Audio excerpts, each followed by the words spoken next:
The first sign that something was wrong came in the form of a phone call from my bank. I was in the middle of fixing a customer's laptop. My small computer repair shop kept me busy but comfortable when my cell phone buzzed. Mr. Daniel Carter, this is Margaret from First National Bank. We need to discuss the defaulted payments on your business expansion loan. I frowned, setting down my screwdriver. There must be a mistake. I don't have any business loans. Sir, we're looking at a $2 million loan taken out in your name 18 months ago for Carter Enterprises. All documentation was properly signed and verified with your social security number and identification. My blood ran cold. Carter Enterprises, my twin brother Dennis's company, or at least, what I thought was his company. I need copies of all those documents, I said, my voice steady despite the panic rising in my chest. I never took out that loan. But even as I said it, I knew exactly what had happened. Dennis had always been the ambitious one, the entrepreneur who jumped from one business venture to another while I stayed in our hometown, building my modest repair shop. We were identical twins, but couldn't have been more different. Or so I thought. After hanging up with the bank, I started digging. What I found made me sick to my stomach. Dennis hadn't just taken out one loan in my name. He'd built his entire business empire using my identity. Multiple loans, credit cards, business licenses, all under my name and social security number. He'd been living as me, building his dream on my credit, while I worked honest hours fixing computers and phones. The worst part? It had been easy for him. We shared the same face, the same DNA. He knew everything about me, from my mother's maiden name to my first pet's name. All the security questions, all the verification processes, he could pass them all. I sat in my shop that evening, surrounded by half-repaired electronics, trying to process the magnitude of what my own twin had done to me. The business he built, Carter Enterprises, was a chain of high-end electronics stores, direct competition to my small repair shop. He'd used my identity to compete with me to potentially put me out of business. The irony would have been funny if it wasn't so devastating. I called Dennis immediately, but his number was disconnected. His office told me he was unavailable. His apartment was emptied. He'd vanished, leaving me holding the bag for millions in debt. That was a year ago. What followed was a nightmare of legal battles, credit disputes, and endless documentation proving I was the victim of identity theft by my own twin brother. The banks were skeptical. The police were confused. How could I prove I wasn't responsible when the perpetrator shared my DNA? But I was meticulous. I gathered security camera footage from my shop showing I was working during meetings Dennis had attended as me. I collected witness statements from my customers. Slowly, painfully, I built my case.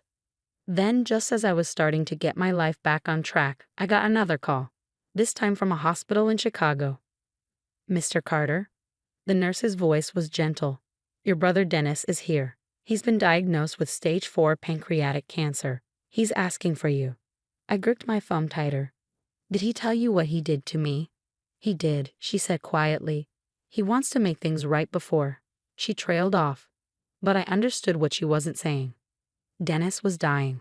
I booked a flight to Chicago that night, but not out of brotherly love. Dennis had built something using my name, my identity. If he was dying, I wanted what was rightfully mine. What I didn't tell the nurse, what I hadn't told anyone, was that I'd spent the last year doing more than just clearing my name. I'd been working with a team of lawyers, accountants, and private investigators, meticulously documenting every instance of fraud, every forged signature, every stolen document. I tracked down former employees, business partners, anyone who could testify that Dennis had been impersonating me. I gathered security footage, bank records, everything that proved he'd built his empire through identity theft. Most importantly, I discovered something Dennis didn't know, because everything was in my name, legally. I owned it all. The flight to Chicago gave me time to think about our shared history. Dennis and I had been close once, before ambition and greed drove him to betray me. We'd shared everything as kids: clothes, toys, dreams. But somewhere along the way, Dennis had decided sharing wasn't enough. He wanted it all. As the plane descended into O'Hare, I thought about what I was about to do. Dennis was dying, asking to make amends. A better man might have found it in his heart to forgive. But I wasn't feeling particularly forgiving. The hospital room was quiet except for the steady beep of monitors. Dennis lay in the bed, a shadow of his former self. Cancer had taken his hair, his vigor, even some of the facial features that had made us identical. For the first time in our lives, we didn't look like mirrors of each other. Danny, he wheezed, trying to sit up. You came. Not for you, I said, staying by the door. For what's mine? He slumped back against the pillows, a bitter smile crossing his gaunt face. Always the straight shooter. That's why I knew you'd be perfect. Perfect for what? Having my identity stolen? My credit destroyed? My reputation ruined? No, he coughed, reaching for a cup of water. Perfect to take over. Everything I built, it's all in your name anyway. Who better to run it than you? I stared at him, not quite believing what I was hearing. You think that's why I'm here? To take over your company? Our company, he corrected. Carter Enterprises is legally yours, Danny. Always has been. I just borrowed your identity to build it. Borrowed? I couldn't help but laugh. You committed fraud, Dennis. Multiple counts of identity theft. You left me with millions in debt. I almost lost everything. He waved a weak hand dismissively. But look what I created. 20 stores across 3 states. Annual revenue of over $15 million. I took your name and made it mean something. My name already meant something, I said quietly. It meant honest work, satisfied customers, a business I built with my own hands, not stolen identities and fraud. Dennis's face darkened, still thinking small little brother. That's always been your problem. I saw the bigger picture. The bigger picture? I pulled out my phone and started playing a recording. Dennis's voice filled the room, a conversation with a bank manager where he clearly identified himself as me kicking out another fraudulent loan. I've got dozens more like this, I said, stopping the playback. Security footage, witness statements, bank records, everything documenting your fraud. He shifted uncomfortably. What's your point? My point is, I'm not here to take over your company, Dennis. I'm here to take back what's mine and make sure you face consequences for what you did. I'm dying, he spat. What more consequences do you want? Justice, I replied simply, pulling out a thick folder. These are papers from my lawyers. You're going to sign a full confession, admitting to every instance of fraud and identity theft. You're going to provide details of every account you opened in my name, every document you forged, every lie you told. And why would I do that? Because if you don't, I'll press charges right now. You'll spend your final days in a prison hospital instead of here, and everything you built will be dismantled piece by piece. His face contorted with rage, then crumpled into resignation. You would do that?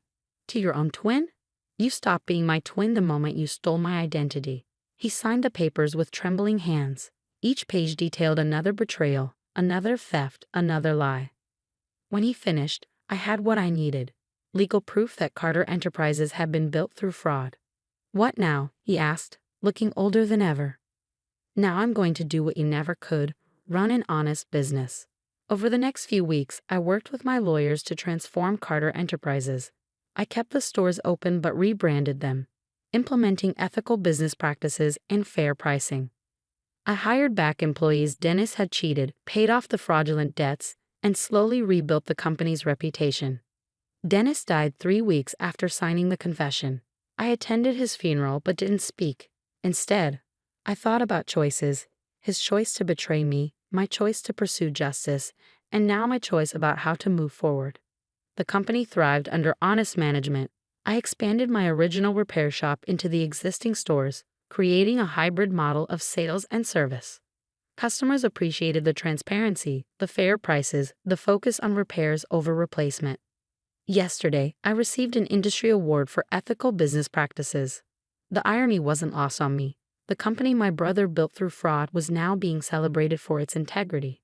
In my acceptance speech, I talked about choices and consequences, about building success through honest work rather than shortcuts. I didn't mention Dennis, but I knew he would have hated every word. This morning, I hung his confession in my office, not out of spite, but as a reminder.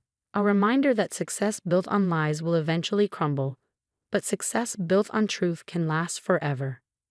The company still bears the Carter name, but now it stands for something different. Not the grandiose dreams of a man who took what wasn't his, but the steady determination of someone who rebuilt it all, piece by piece, the right way. Dennis wanted to make our name mean something. In the end, I did, just not in the way he intended.